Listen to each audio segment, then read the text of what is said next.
Does a habit change require complete environment? First, let us find what is environment. It refers to everything that surrounds a person or particular object, but without being part of it. An environment can consist of a series of physical objects in a geographical area in a special group of people. Our environment is consisted by various things, but there are two in particular on which we depend completely: flora and fauna.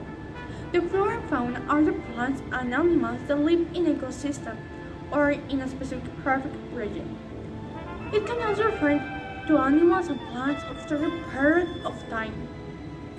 Flora is the group of biota formed by all the plants, and fauna is a set of biota formed by all the animals. Nuevo León is one of the states with the greatest industrialization in Mexico. However, it also has a surprising biological diversity. It ranks in the 18th among the 33 states nationwide in terms of wildlife biodiversity.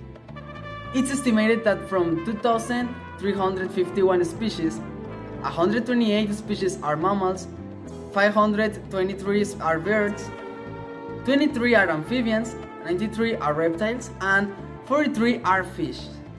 From the species that have some conservation status or are subject to special protection like endangered or threatened, there are 19 mammals, 8 amphibians, 43 reptiles, and 32 birds. Many of these species are fundamental for population control, pollination, fertilization, and maintaining homeostasis in its ecosystem that, if broken, can lead to the disappearance of the same ecosystem. In Nuevo León we have around 3,200 species of regional flora, and of those, about 80 plants fall into the category of near extinction. The main reason for the reduction of flora in Nuevo León has been due to looting extractions caused by the people. The flora is necessary to regulate erosion. It is also home to many other species, as it is a food source.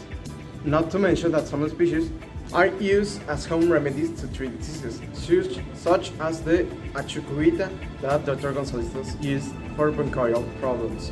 Species exist throughout the world, but what are they?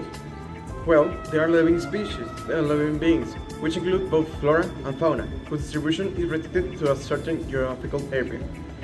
They arise due to the appearance of natural barriers that prevent a certain species to spread by limiting the genetic exchange to a given territory.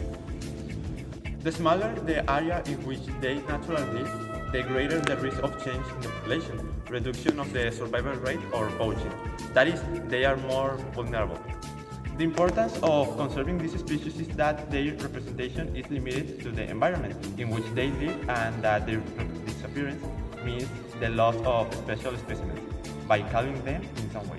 They have managed to adapt to the habitat where they live and fulfill a specific function, in addition to being part of the trophic chain that would be altered by their disappearance. So the introduction of species in certain ecosystems will destroy the food chain and wreak havoc to ecosystem level. It will change the relationship and symbiosis that exists in the territory and mainly affects endemic species which are not accustomed to interaction with other species. In addition to this, we are consuming their natural resources faster that with which they can be depressed. We destroy the habitats of the animals, the food, water, and air. The flora and fauna of Nuevo León has been damaged by illegal trading species, in our of society itself, bad government decision, and introduction of non-native species. This should matter to us because when an animal species extinguishes, irreversible animals are only part of the loss, but our lives and they are connected: plants, animals, people, and the environment together, constitute a biological community in which each part depends for its survival. When a part of the community is imbalanced or eliminated, the whole system suffers.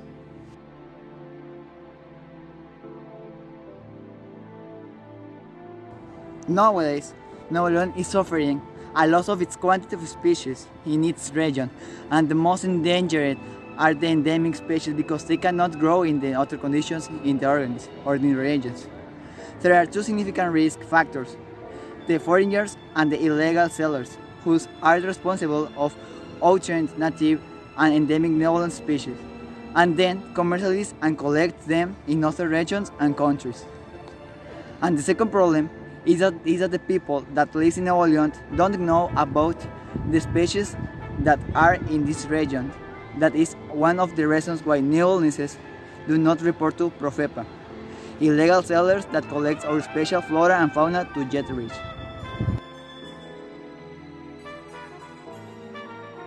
We have concluded that, in order to solve this enormous problem, we must make the population aware, with the purpose that they understand what is the negative point of bringing species to ecosystems that do not belong to them, so that they stop domesticated, collecting, or liberating animals in wrong places. We will do this through talks that we will give to the public to inform them of the problem, and at the end, we will ask them to give their opinion on the issue and to think about a new solution through surveys that will be applied before, during, and after the talk.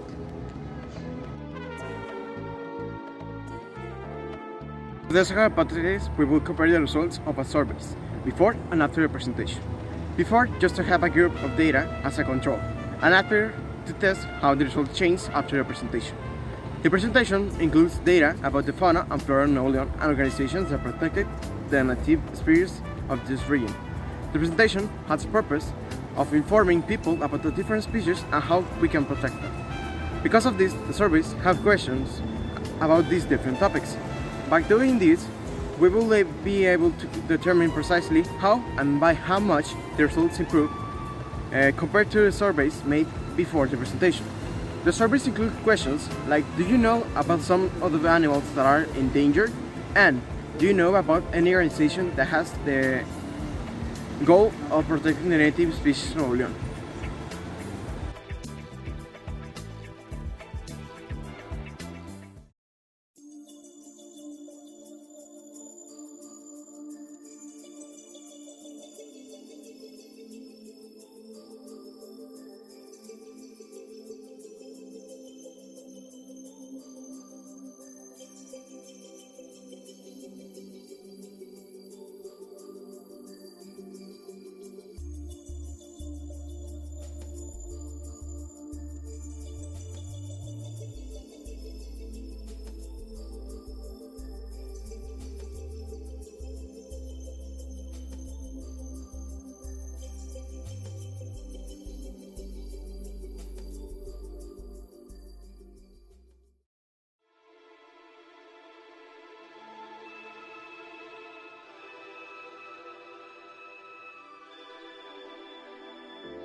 Before the presentation, more than 75% of the people responded in a very positive way, more than the part of which said that they denounced these acts before the corresponding authorities and organizations.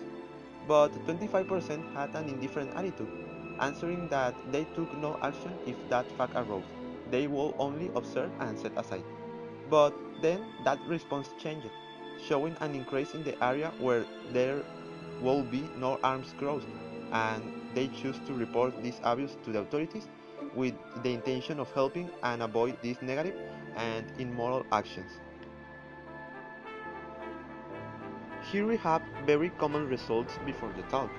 The results were more just to take a picture and go on your way, but after the talk, people went better to the response of just appreciating it and continuing their path, leaving aside the option of taking a picture, and with a very small percentage of people who will call someone skilled to know what to do and be informed.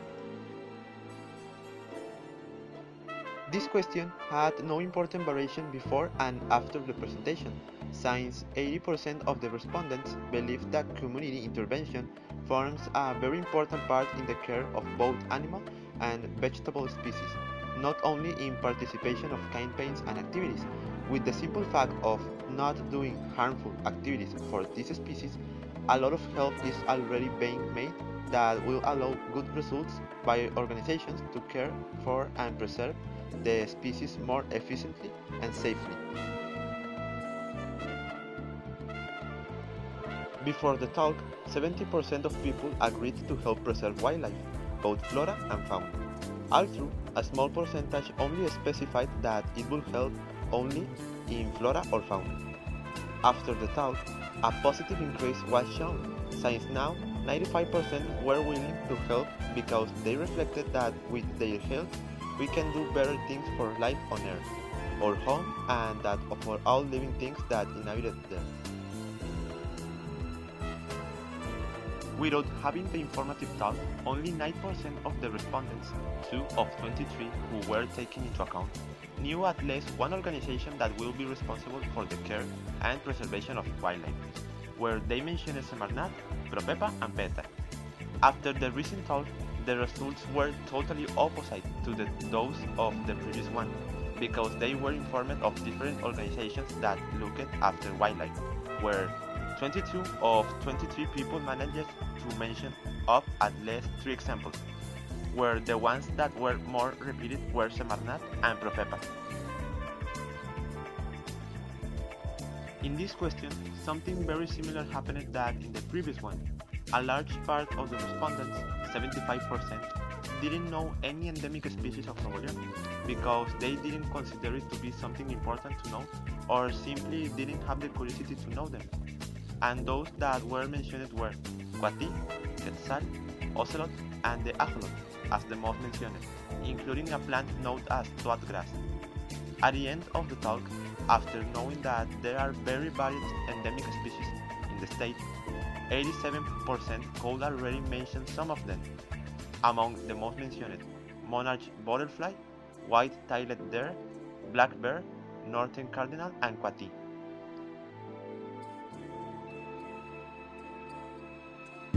To conclude, wildlife is extremely important around the world, and it's necessary that from our locality we begin to be aware of in this problem order to spread the ways to take care of it, protect it, and preserve it, which, according to our experimentation, the implementation of conference to persuade and prepare more sensitive people for this environmental problem, and in this way also to motivate society to implement different types of campaigning such as environmental clubs, exploration or excursion to raise awareness of this problem, as well as improving their lifestyles, and thus contributing to achieve a balance between the existence of humanity along with that of other living beings has been effective. And you, do you know what life is behind you?